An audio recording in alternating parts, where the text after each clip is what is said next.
Okay, maintenance of statutory certificate. Company procedure for maintaining the same. இதில் வந்து என்ன சொல்லியிருக்காங்கன்னா list of certificates and documents ரெக்வயர்டுக்கு வந்து கம்பெனி ப்ரொசீஜர்ஸ் இருக்கணும். கைட்லைன்ஸ் ஃபார் எலக்ட்ரானிக் சர்டிஃபிகேட்ஸும் கொடுத்துருக்காங்க. Next, vessel operator should provide details relating to class service status report. எது எதில் பண்ணணும்? HVPQ and PIQ. In addition, a recent copy of class certificate class survey status report should be uploaded. Next வந்து PIQல ஒரு question இருக்கும். Last class surveyor ஏன் attend பண்ணாரு? Date and reason for last class surveyor attendance.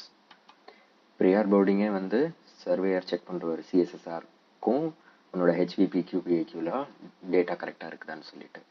During inspection அப்போ he will cite and review company procedure for managing the vessel statutory certification and verify if there is any condition of class or any memoranda or issue of any short term certificates. ஒருவேளை அந்த மாதிரி ஏதாவது இருந்ததுன்னா அதை வந்து defect reporting சிஸ்டமில் நம்ம follow up பண்ணி க்ளோஸ் அவுட் பண்ணுறோமாட்டு செக் பண்ணுவார். இது இல்லாமல் ரேண்டமாக ஒரு 5 சர்டிஃபிகேட்ஸ் செக் பண்ணுறதுக்கு சான்ஸ் இருக்குது. அதோட டேட்டு, ஸ்டாச்சுட்டரி சர்டிஃபிகேட் அண்ட் வெரிஃபிகேஷன்லாம் ப்ராப்பராக இருக்கா இல்லையான்ட்டு. And verify the outcome of recent class survey status registered in CSSR.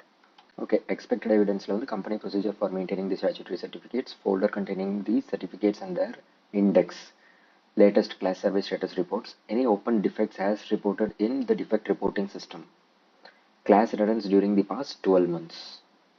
ஒரு சம்மரி அதை சொல்லணும்னாக்கா class survey status report latest updated இருக்கணும், HVPQ PIQ அக்யூரேட்டாக இருக்கணும் as compared to CSSR. Any condition of class, memoranda, short term certificate இருந்ததுன்னா அது defect reporting சிஸ்டமில் mention ஆகிருக்கணும். That's it.